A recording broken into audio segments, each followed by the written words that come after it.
9. The Lost Years.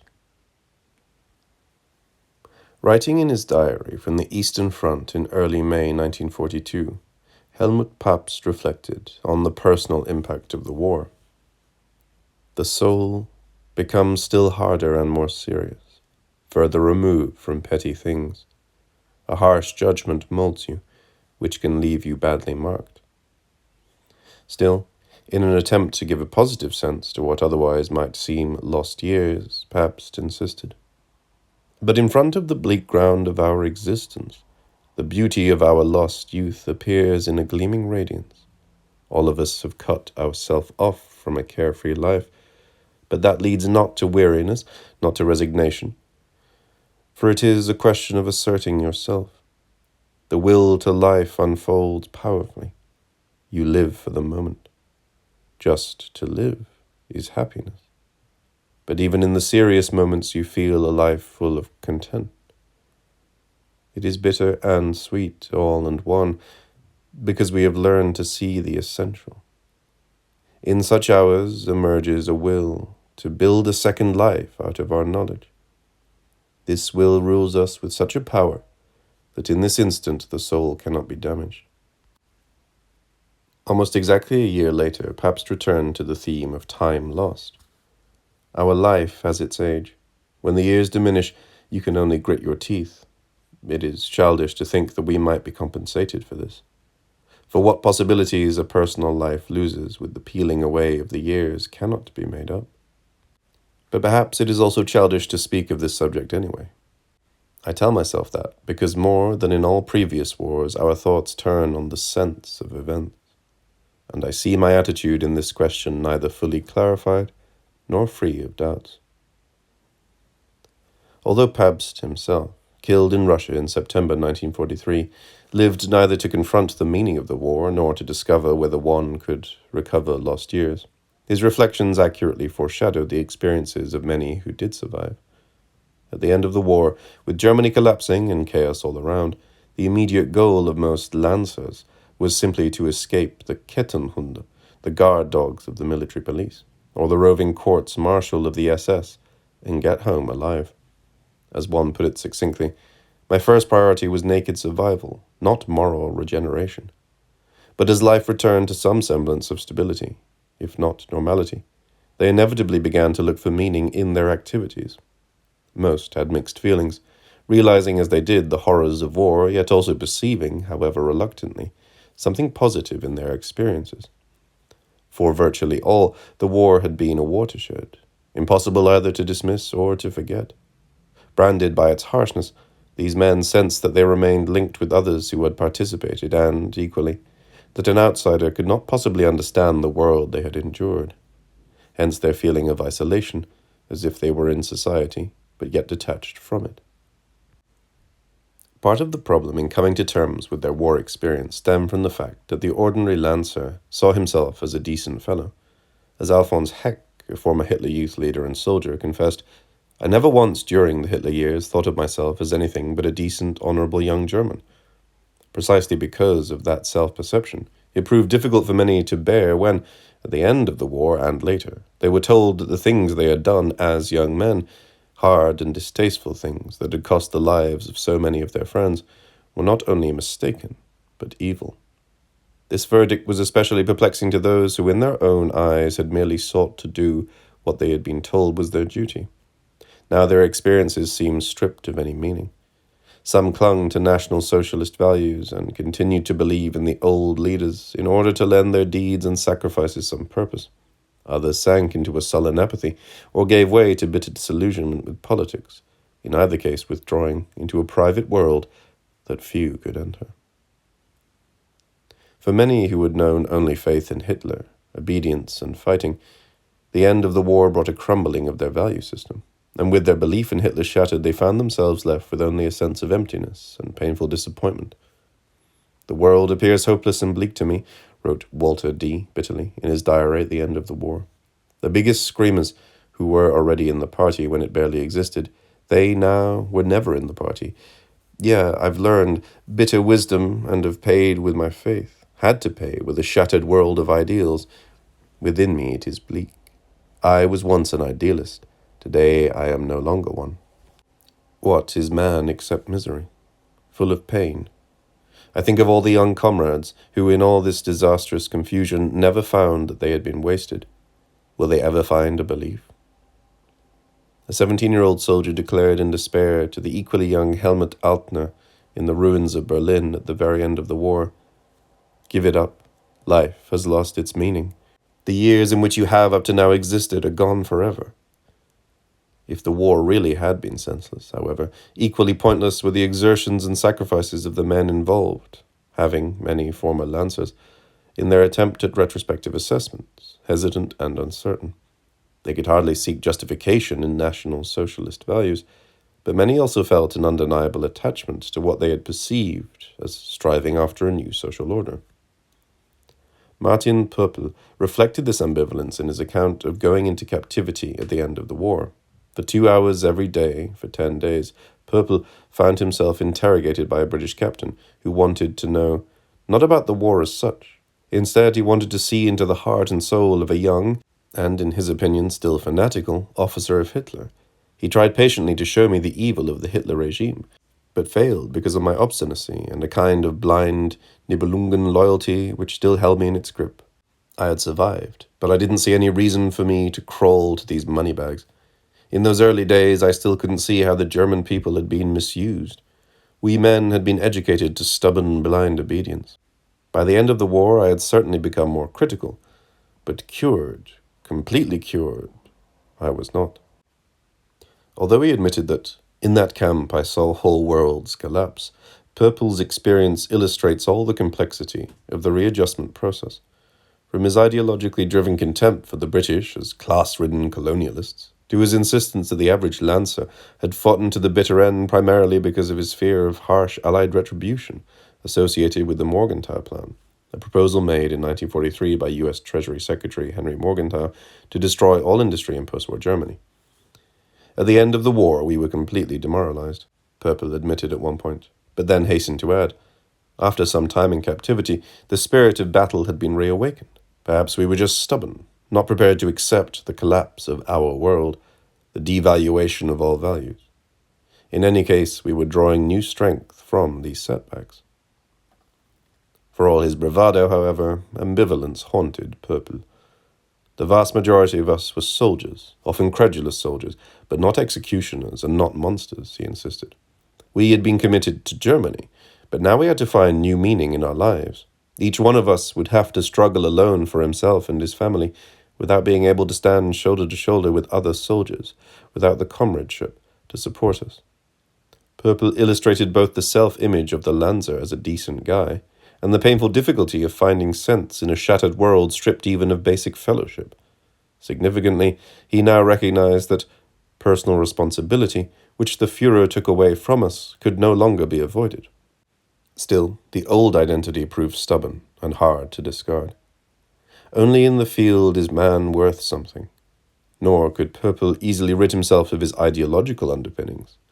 He betrayed more than a hint of admiration for the unrepentant Nazis in the camp, suggesting that they were the idealists.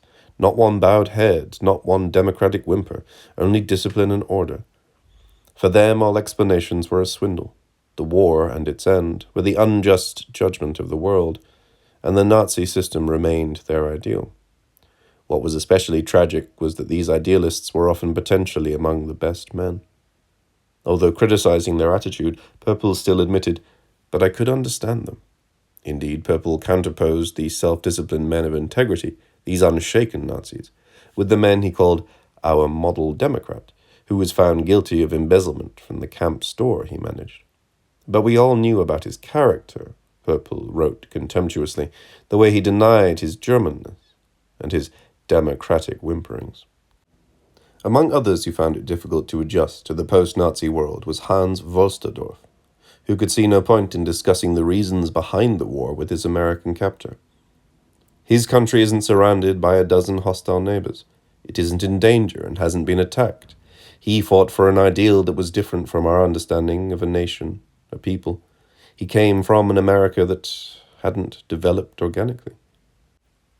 Even after the war, Wolsterdorf spoke positively of the tried and tested nationalism of the community, and referred contemptuously to denazification and re-education as merely the revenge that could be expected from the victors. In a prisoner of war camp, Wolsterdorf exclaimed to his interrogator, "Until now I was only a soldier. I never bothered with Nazi propaganda or with politics. But here I am, locked up with nothing but Nazis. And I'm beginning to be interested. And I must confess to you that these Nazis are thoroughly decent fellows. If I wasn't a Nazi before, then I'm becoming one now." This cannot be dismissed as mere bravado, for Wolsterdorf highly esteemed the National Socialist idealism, by which we redeemed ourselves from an economic grave, as well as the economic, social, and ethical achievements of the Nazi regime. To him, the post-war world represented nothing so much as anarchy and chaos. All our former values of fatherland, comradeship, and chivalry, discipline and duty, achievement and order had been condemned, for they were the roots of those evils from which tyranny, oppression, and crime had grown, he wrote bitterly. The logical conclusion of the post-war generation was that if former ideals of obedience, discipline, and order were the causes of the chaos, then the opposite must also have the opposite effect. And so they opposed every system of order, while the ever-new ideal of freedom affected primarily the lower instincts and found fulfillment in beat, bed, and hash, rock music, free love, and drugs.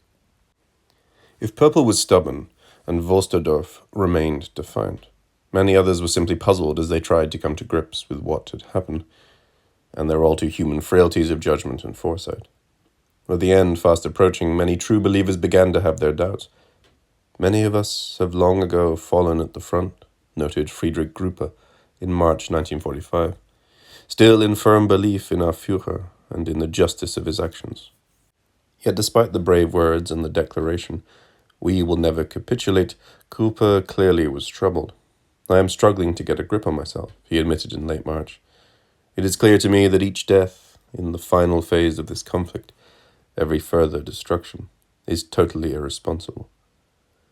Not surprisingly, then, upon hearing of the final surrender, Gruppe exclaimed, "Naturally, it is clear that in these hours and days, for myself and for millions, a world has foundered, an ideology collapsed, that it has now become a certainty.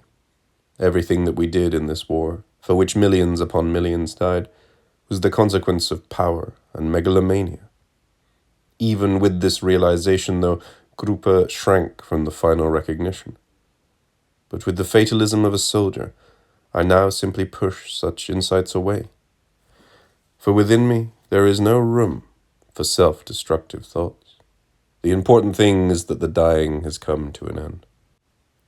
50 years after the outbreak of the war, Gruppe still refused to acknowledge fully his flash of insight in March 1945, remarking that the war made him a political abstinent, explaining that he and his generation had embraced Hitler because of political inexperience, hunger, and misery, and stressing the idealism of his feelings by eschewing opportunism as a motive.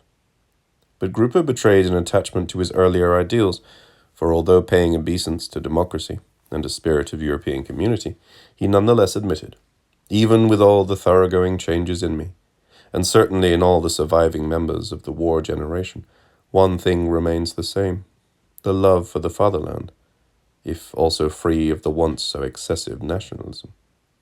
Gruppe indeed sounded much like Wolsterdorf when he lamented, "The misuse of our feelings that were uttered in words like comradeship, fatherland, and homeland led to a total devaluation.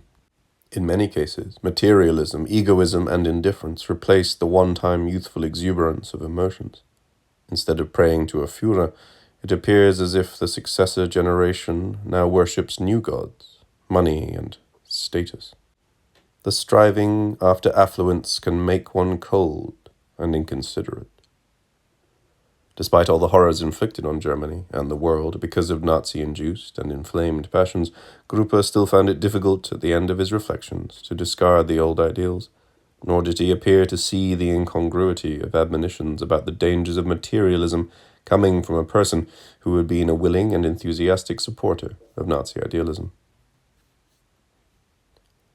Ensconced in a Russian labor camp, and not destined to be freed until 1949, Siegfried Knappe also grappled with the larger meaning of the war and his participation in it. Losing the war preyed on my mind, he acknowledged. Being captured had always been a real possibility, but surrendering our country, I felt stunned now, almost as if I were in someone else's bad dream. The war had shattered my life and left only a deep void. It was a feeling of deep desperation. Nor was Knapper able to shake this gloom or the inclination to brood, to seek the sense in what appeared so hopeless, since he now no longer had a nation to return to.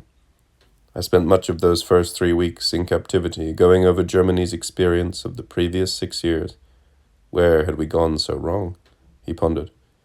I felt that Germany's claim to the Rhineland, the Sudetenland, and the Polish corridor had been justified.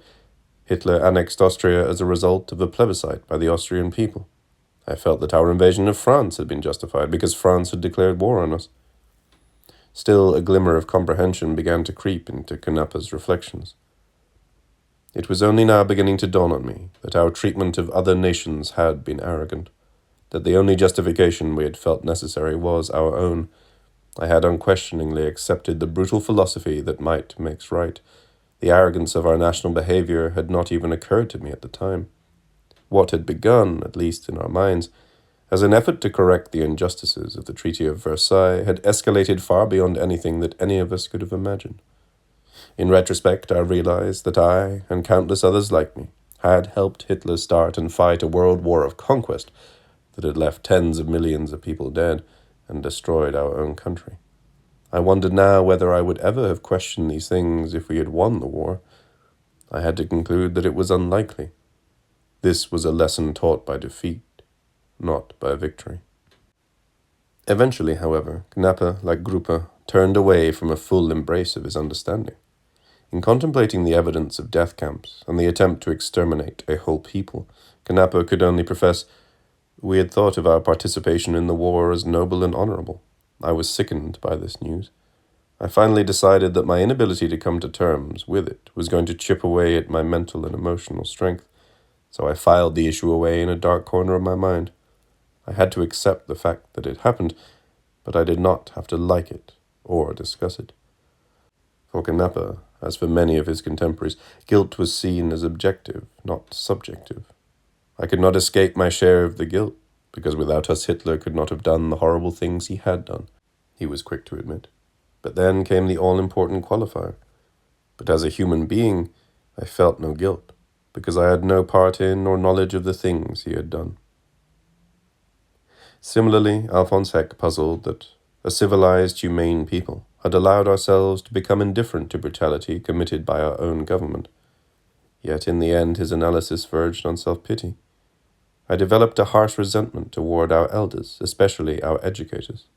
Not only had they allowed themselves to be deceived, they had delivered us, their children, into the cruel power of a new god. Heck concluded that despite their enthusiastic support for Hitler, his generation filled the role of victim as surely as those cruelly murdered by Nazi aggression. Tragically, now, we are the other part of the Holocaust, the generation burdened with the enormity of Auschwitz. That is our life sentence, for we became the enthusiastic victims of our Führer. Similarly, though confessing that I, and with me millions of Germans, turned to Hitler as the Führer, willingly fought and died honorably for him, Friedrich Gruppe still professed shock at the remark of German President Richard von Weizsäcker, himself the son of a diplomat who had served the Nazis, in October 1988, that the German people were led by criminals and let themselves be led by criminals. Without a reconciliatory and clarifying word to the one-time soldiers, Gruppe complained, this is a bitter obituary for the millions of German war dead whose death under the swastika was pronounced. Fallen for Volk and Führer. Even Klaus Hansmann, certainly no apologist for Hitler or the Nazis, at the end of the war fell victim to the victim claim.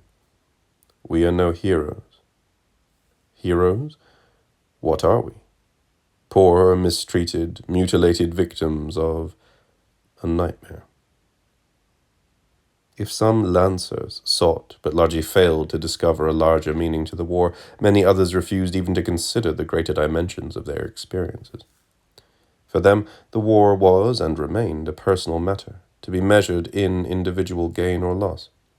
Certainly, returning to a devastated homeland that no longer even existed as a nation viewing the awesome destruction of German cities that had become less places of habitation than piles of rubble, facing the difficulties of readjustment to a civilian society that was not the same as the one they had left, recognizing that they had no careers to return to. All this emphasized for many the solitary nature of their burden. After the war, men found themselves searching everywhere for the lost years, knowing that they could never find them. Those years had been stolen, never to be recovered. And with this realization came either a lingering bitterness or a deep determination not to think of the loss, but to work doubly hard to succeed with the remainder of one's life. Stunned by the extent of the destruction in Germany, many Lancers allowed their immediate thoughts to revolve around the notion of luck. Returning home from English captivity in late March 1946, Martin Purple was struck that the mood here was almost completely apathetic. Everywhere there were just women and boys working in patched old uniforms, examining bricks, searching through the ruins for anything that could be used. Then the train journey with its unending procession of shattered towns, villages, factories. The sight made us draw in our breaths. It made us fear for the future. Still, as Purple neared his old home in the Munich suburbs, all he could think about was his luck. He was reporting back after 5 years of war and 1 year of captivity in England. Likewise, Siegfried Knappe confessed that he was finding it difficult to justify my luck during the entire war.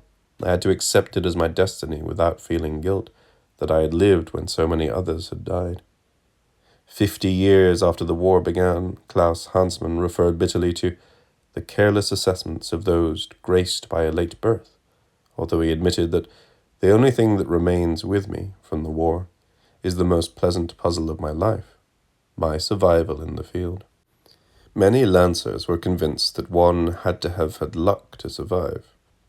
They viewed it as something mystical yet almost tangible, a presence that had accompanied the fortunate ones, a quality or property that they came to see as almost a moral lesson of history, as if one had been anointed by chance or fate for survival.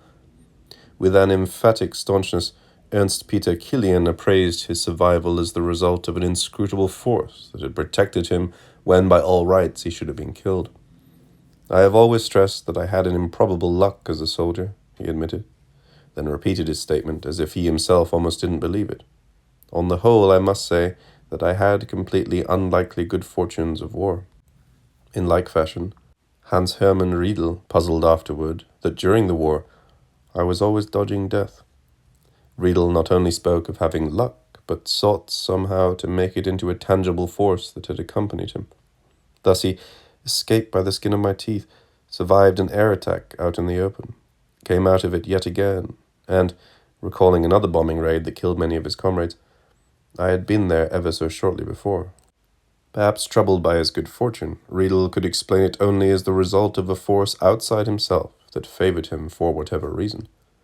Others, such as Otto Richter and Hugo Nagel, referred as well to an improbable luck, but transformed the concept into a religious one, both men using such words as fate, destiny, providence, chance, and miracle.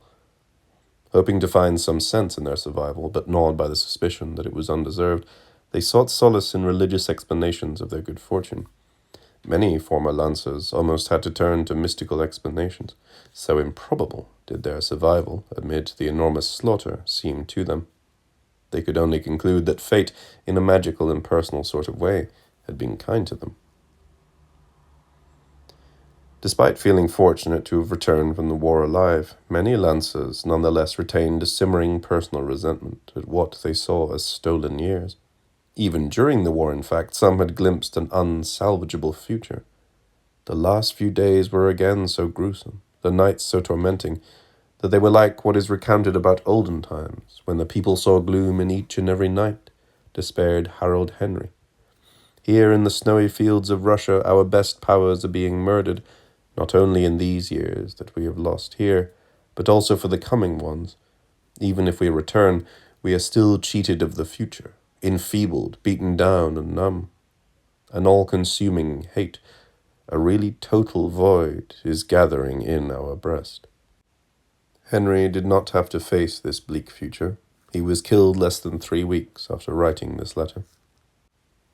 Both Uwe Prius and Emil Dahlke, however, retained their bitterness about the stolen years long after the war ended.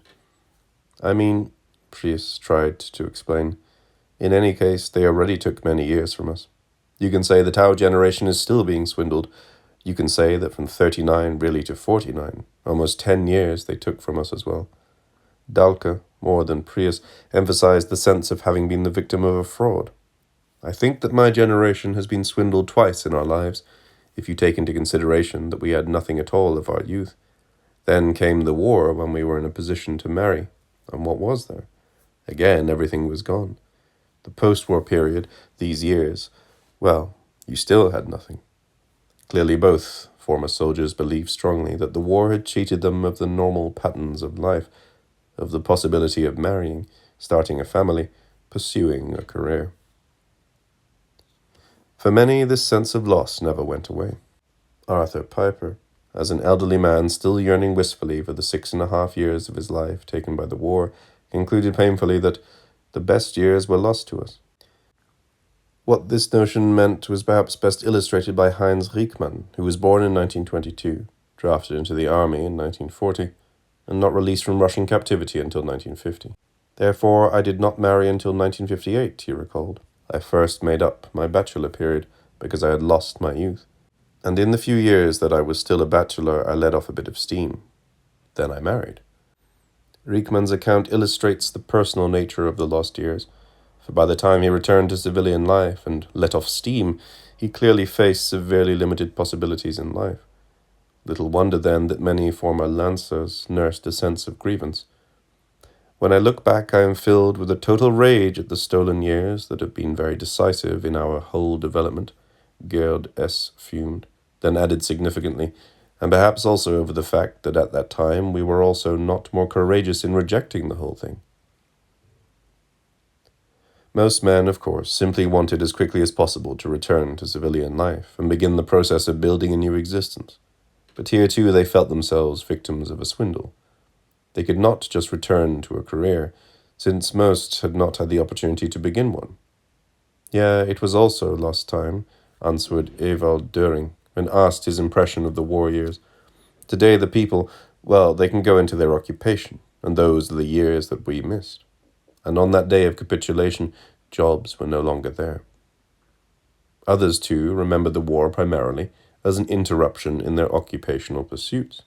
Walter Novak, born in 1926, also emphasized the theme of lost years, which seemed especially acute to him since he was on the verge of beginning a career. They stole 10 years of my life, he argued, for Führer, Volk, and Fatherland. For, you see, I began an apprenticeship in 41, finished the apprenticeship in 43, after a successful journeyman's examination, and then 2 months later I was drafted into the army. 10 years of my life, yeah, the best, they stole from me. Taken prisoner by the French in 1945, Novak signed up with the French Foreign Legion for 5 years to escape the poor conditions in the POW camp, so his estimate of 10 years lost to Wehrmacht service is not accurate. Nevertheless, Novak believed that the war had systematically hindered the pursuit of his career, and thereby unnaturally restricted his possibilities in future life.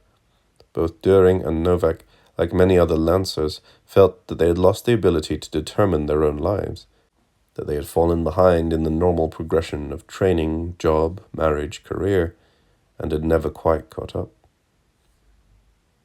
Some men failed to readjust to civilian life at all. Michael Herbach, himself a war veteran, chronicled in his post-war novel, Die verratenen Söhne, Betrayed Sons, the disillusionment, the problems of readjustment, the difficulty in shaking off the imprint of war. Through the characters of Walter Richards and Hugo Fischer, men seeking unsuccessfully to find a stable existence after the war, Herbach created a powerful sense of loss, of the hole left by the war which remained unfilled even 7 years after the capitulation. We have lost everything in the war, Richard said. They have taken everything from us. We look for it, but we can no longer find it. All the young men search after something that no longer exists. How come they can't just forget it? Asked Fisher. Can you really forget those years? Asked Richards.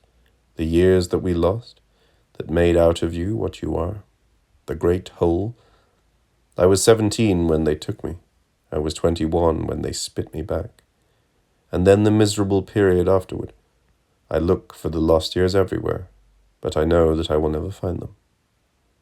Later, thinking back on the conversation, Fisher wondered, what has overcome us? He didn't know the answer. His conversation with Richards came back to him, and he thought of the lost years. He had run after the lost years, but had never been able to catch up. Even without the war, perhaps everything would have turned out badly, he told himself. But owing to the war, I certainly did so. It had destroyed him. He was not the only one, but that didn't help him. There were millions of others, but the decisive thing was that he was one of the millions. For the fictional Fisher, and those he represented, the war was ever present. No matter how fast they ran, they could neither escape the memories of their experiences, nor make good the years they had lost. For the great whole was not so much the physical loss of these years, as the personal sense of despair, disillusionment, and melancholy that accompanied their later lives, as Richards tried to explain to one who had not experienced these years. At the beginning of 1946, I came back to Frankfurt. I wanted a new life.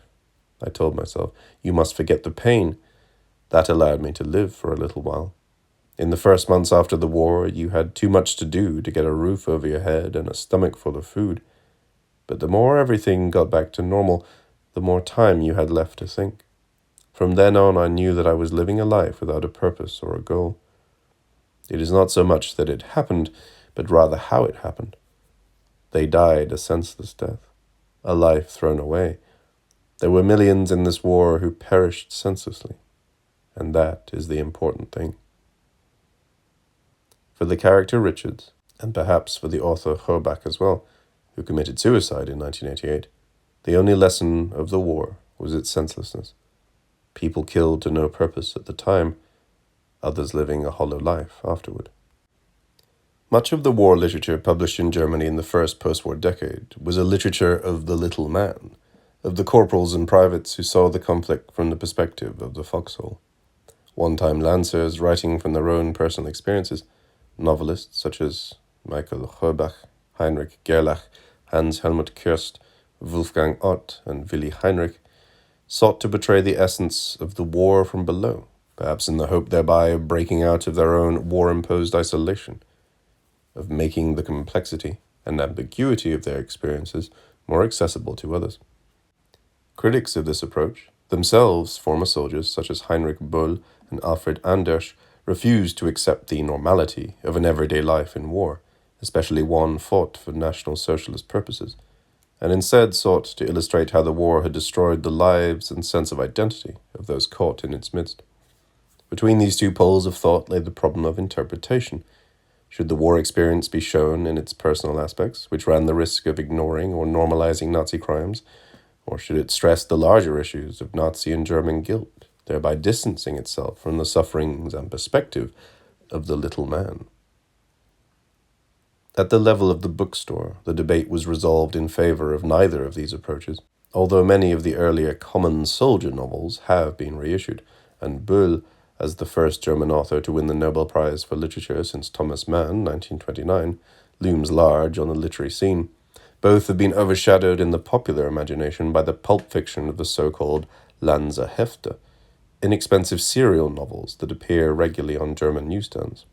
Ostensibly published as a warning never again to go to war, these novels in fact blur the complexity of the Lancer experience, reducing the war to an idyllic adventure full of camaraderie and courage, hero taking part in exciting romantic exploits. Since these novels purport to depict historical events, and the majority of their readers are under the age of 25, they run the risk of recreating in the Federal Republic the siege of war novels that belabored Weimar by glorifying the supposed liberating qualities of combat.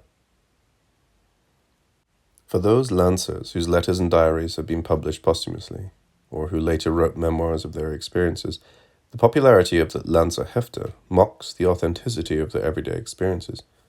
Amid a perplexing array of daily challenges, emotions, and perceptions, the average German soldier sought primarily to stay alive and to do what he had been told was his duty.